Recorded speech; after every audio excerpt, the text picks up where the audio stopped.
सरकार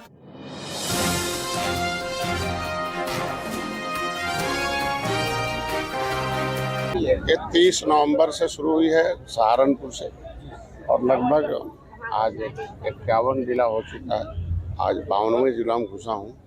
लगभग आज 78 दिन पूरा हो गया था, बीच में ब्रेक हो गया था सदन के नाते, और फिर मैं आज आया हूँ। ये सोनभद्र तक जाएगी, लगातार 200 विधानसभाओं में चलती रहेगी, दूसरे राज्यों में भी जाएगी। और इस यात्रा का मतलब होता है कि लोगों से मिलना, और एक जो जानता है समाज वो सही बात जानता नहीं, और जो जानता है वो सही नहीं है, जो सही वो जानता नहीं। तो सही बात उस तक पहुँचे आपके माध्यम से, सोशल मीडिया के माध्यम से, इलेक्ट्रॉनिक। जिसको मैं चूँकि डॉक्टर हूँ, डॉक्टर के काम है खून जांच करके, एक्सरे करके बता देना कि कौन सा रोग है। रोगी खुद इलाज कर लेता है, रोगी भयभीत हो जाता है कि रोग केवल मारने आता है। रोगी को मारने आता है तो गरीबी एक बीमारी है, और डॉक्टर रोग को मारता है, रोग के कारण को मारता है। तो कांशीराम रोग को पहचाने, एक्सरे करके दलित भाई को बता दिया, और दलितों ने, लेदरमैन ने, वाशरमैन ने जान गए कि जो है कि वह कौन सा गरीबी का कारण है, और सब लोग जान गए तो कांशीराम की बात मान लिया। और उन्होंने बता दिया संविधान में एक आरक्षण की व्यवस्था है, एक अधिनियम 341 है। देश बेईमान से नहीं, संविधान से बेईमान गरीबी बढ़ाते हैं, संविधान गरीबी खत्म करती है।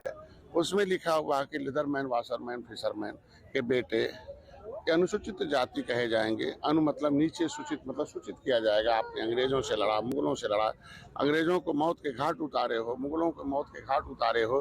कालपी यही है, जमुना में मार कर गिराया अंग्रेजों मुगलों को, ऐतिहासिक जगह है। और कभी त्रेता में भगवान राम को भी पार उतारा है, और ये आज मझधार में सबको पार उतार दिया, सपा बसपा कांग्रेस को। लेकिन इनको मझधार में सब लोगों ने छोड़ दिया। ये इनको पता नहीं था, इनको पॉलिटिकली बेहोश किया गया है। और आज के दिन में इनको बताया जा रहा है कि भाई देखो, अनुसूचित जाति के अधिनियम में एक व्यवस्था दी गई संविधान में कि बड़ा घोड़ा, छोटा घोड़ा अगर एक टोकरी में रख दिया गया तो छोटा घोड़ा कुछ नहीं पाएगा, बड़ा घोड़ा सब खा जाएगा। इसलिए इस बड़े छोटे घोड़े, कमजोर घोड़े का बेटा कमजोर हो जाएगा। इसलिए संविधान व्यवस्था दी है कि सरकारी पैसे बड़े लोग व्यवस्था में हिस्सेदार होंगे, और गरीब लोग भी हिस्सेदार होंगे। अब बड़े लोग सहायता करेंगे, छोटे लोग सरकारी पैसे से पढ़ेंगे, सरकारी नौकरी करेंगे, और कोचिंग भी करेंगे। सरकार उन्हें खिलाएगी, पिलाएगी, कपड़ा पहनाएगी, हर महीने वजीफा देगी। बेटा और बड़ा होगा, माँ बाजार से जाएगी, लाएगी सब। हर जिले में एक कोचिंग सेंटर है, समाज कल्याण विभाग से चलता है। उसमें उसका नाम अनुसूचित जाति कोचिंग सेंटर। अनु मतलब नीचे सूचित। तो लेदरमैन, वाशरमैन, फिशरमैन को सबके बच्चे उस कोचिंग में पढ़ें, और DM, collector, SP, IG, DIG बने, अधिकारी कर्मचारी बने, विधायक, एमपी, एमएलए बने। ये व्यवस्था दी गई है कि उस व्यवस्था में वो जो 23% रिजर्व है, उसमें कोई और जाति बड़ी नहीं लड़ सकती है, और उनके लिए सीट, शिक्षा, स्वास्थ्य, रोजगार सब सुरक्षित है, सम्मान। और उसमें भी लिखा है कि इनके बच्चे को अगर कोई छेड़ेगा तो जाएगा जेल, नहीं होगा बेल। इनके बच्चियों को कोई अगर अपमानित करेगा, इज्जत लूटने का प्रयास करेगा तो वो जाएगा जेल। अधिकारी कर्मचारी भी अगर हिला हवाली करेंगे तो वो भी जाएंगे जेल।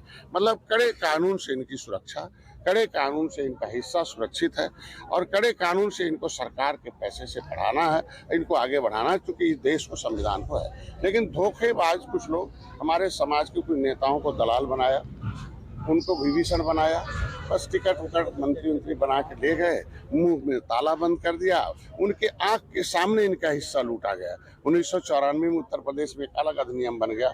उस अधिनियम का नाम है पिछड़े वर्ग अधिनियम 1994, आरक्षण अधिनियम 1994। अब इनका नाम डाल दिया पिछड़ी। अब हो गए पिछड़ी, अब इनके बच्चे खाएंगे खिचड़ी। अब कुछ नहीं उखड़ी इनको लेके नहीं। जब बैक गियर लगा दिया तो हर क्षेत्र में पीछे हो गए। अब इनके बेटी की इज्जत लूटा जाएगा, गिड़गिड़ाएंगे। पैसा होगा तो पढ़ाएंगे, नहीं तो बेरोजगार होंगे। तो मेरा ये, जब मैंने आंदोलन किया 7 जून 2015 को, तब आनंद फानन में 31 दिसंबर 2016 को समाजवादी पार्टी सरकार थी, उसे निकाल दिया। जब निकाला ओबीसी से तो मेरा 9%, तो सरकार तो चली गई, क्योंकि भाई निषाद जिसको गुस्साते हैं उससे सत्ता से हटाते हैं। अंग्रेजों को भगाया, मुगलों को भगाया। इनका जब हमने जगाया तो उन्होंने कहा भाई सब बेईमान, इन्हें भगा, सत्ता से हटाओ, अपना हिस्सा लाओ। फिर जो है 31 दिसंबर 2016 को राज्यपाल को पावर है धारा 13 में कि कौन एससी रहेगा कौन ओबीसी रहेगा। उन्होंने हमारा नाम ओबीसी से निकाल दिया। अगर ओबीसी से सपा के समय हमारा नाम निकला हुआ है तो बसपा स्टे न ले, बसपा विरोध करती है। क्यों कहती है भाई 23 पे आना है तो और लेके आइए, आपका आरक्षण तो आरक्षित हो गया है सुप्रीम कोर्ट का आरक्षण। तो 9% ओबीसी से कट है और 9% एससी में जुड़ी है। 30 नवंबर